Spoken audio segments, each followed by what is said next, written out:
The clinking of cutlery, the soft hum of the engines, and the quiet comfort of first class. Everything seemed normal on Flight 627. Passengers sipped their drinks, flight attendants wheeled carts down the aisle, and a young boy sat quietly by the window, his headphones on, eyes wide with excitement. For him, flying was still magical. But when the food service reached his row, something happened that froze the cabin in uneasy silence. The flight attendant glanced at the boy, frowned, and then skipped over him entirely, serving the passengers before and after, but not him. The boy, no more than 10 years old, removed his headphones and asked softly, "Excuse me, may I have my meal?" The attendant stiffened, her eyes cold. "We're out," she said curtly, though the tray she held was still full. Other passengers shifted uncomfortably, sensing the tension. The boy shrank back into his seat, embarrassed, hungry, and confused. He didn't understand why he was being denied something everyone else received. What the flight attendant didn't realize was that this boy was not just any passenger. Sitting across the aisle, watching silently, was his father, one of the most powerful CEOs in the country. A man who had built an empire, commanded respect in boardrooms worldwide, and who would not allow his son to be humiliated by prejudice at 30,000 feet. What happened next would turn the entire flight upside down, shock the crew, and send a message that racism, even at cruising altitude, has consequences. Stay with me, because the moment this father stood up, the airline's fate changed forever. The story begins with Daniel Carter, a billionaire tech CEO who rarely took commercial flights. But tonight, he wanted something different. His private jet was in maintenance, and he decided to take his son, Ethan, on a first-class experience aboard a major U.S. airline. For Ethan, this was an adventure. Wide-eyed and curious, he clutched his tablet and asked endless questions about the plane. Daniel smiled, proud of his son's enthusiasm. But he was also aware of the stares. Being black in spaces of privilege was nothing new to him. It came with whispers, double takes, and the subtle reminder that some people thought he didn't belong. Still, Daniel carried himself with quiet authority. He was used to commanding boardrooms filled with skeptical investors. Tonight, he just wanted his son to enjoy the magic of flying. When the meal service began, Ethan straightened up in his seat. "Dad, do we get food up here too?" Daniel chuckled. "Yes, buddy. You'll see, it's better than school lunch." But then came the moment that shattered the calm. The flight attendant, a middle-aged woman with a sharp expression, served the passenger in front of Ethan, a businessman in a gray suit, placing a tray neatly in front of him. She moved forward, skipped Ethan entirely, and set a tray down for the woman in the next row. Ethan blinked. Maybe she'd come back. He waited. But she didn't. Finally, he gathered courage. "Excuse me, ma'am, may I have my food?" The attendant turned, her tone clipped. "We're out." Daniel's eyes narrowed. He saw the trays, plenty of them. His son was being singled out. He leaned forward. "Excuse me, my son hasn't been served." The attendant's response dripped with disdain. "I said we're out. Perhaps you should have brought your own." Gasps echoed from nearby passengers. A young couple across the aisle exchanged shocked looks.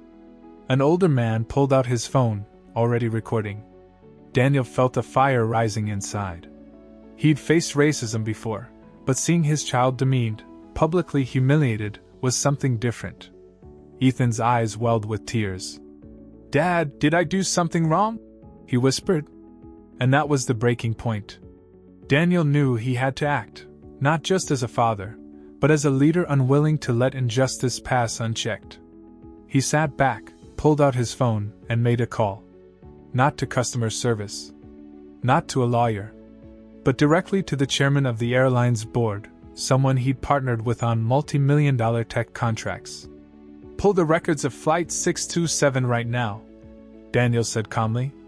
"Your staff just discriminated against my son." The atmosphere in the cabin shifted instantly.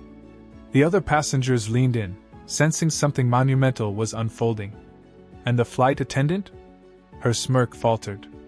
She had no idea the man she just insulted had the power to end her career before the plane even touched down. Word traveled fast. Within minutes, Daniel was connected to the airline's CEO, a man who owed part of his company's success to Daniel's technology. "Daniel, what happened?" the CEO asked, his voice tense. Daniel spoke clearly, his words measured but cutting. "One of your flight attendants refused to serve my son because he's black. Every passenger around us witnessed it. There are recordings. If you don't address this right now, I'm canceling the billion-dollar contract we just signed last quarter." The CEO was silent for a moment. He knew Daniel wasn't bluffing. A contract worth $1 billion, the backbone of the airline's new digital infrastructure, was on the line. "I'll take care of it immediately," the CEO said. Back on the plane, the captain received a direct order from corporate headquarters, handled the situation discreetly, but removed the flight attendant upon landing. But Daniel wasn't finished. He stood up, commanding the cabin's attention. "Ladies and gentlemen, I want you to hear this clearly. My son was denied service, not because of food shortages, but because of the color of his skin. This isn't just about us, it's about what happens every day, quietly, when no one's watching." Applause broke out. Some passengers shouted their support. "He's right. Unacceptable. We all saw it." The flight attendant, pale and trembling now, tried to defend herself. "It was a mistake." Daniel cut her off. "A mistake is forgetting someone's drink. This was intentional. And I don't tolerate racism, anywhere." The tension carried through the remainder of the flight. When the plane landed, uniformed airline executives and HR officers were waiting at the gate. The attendant was escorted off the aircraft, her protests drowned out by reporters who had been tipped off mid-flight. In front of everyone, Daniel received a call from the airline's CEO once again, this time on speakerphone. "Mr. Carter, I want to personally apologize to you and your son. That employee is terminated, effective immediately. This behavior does not reflect who we are. And I assure you, new training and accountability measures are being launched because of this." Passengers clapped again, some standing in respect. Ethan looked up at his father with wide eyes. "Dad, she's gone?" Daniel smiled faintly. "Yes, son. And you didn't do anything wrong. Remember that." But the story didn't end at the gate. Within 24 hours, videos of the incident went viral. Headlines exploded. "Black child denied meal in first class. CEO father fires flight attendant mid-flight. Racism in the skies, billion-dollar contract at risk." The airline's stock wavered. Social media erupted in debate. But one thing was certain. Daniel's stand had changed the conversation about accountability in customer service, and about the hidden costs of racism in business. So, what can we take away from this? A flight attendant thought she could get away with a small act of cruelty, denying a child a meal. But it wasn't small. It wasn't harmless. It was racism, plain and simple. And when exposed, it didn't just cost her job, it shook an entire corporation. Daniel's story reminds us that silence protects no one. He could have ignored it. He could have told his son, "Let it go."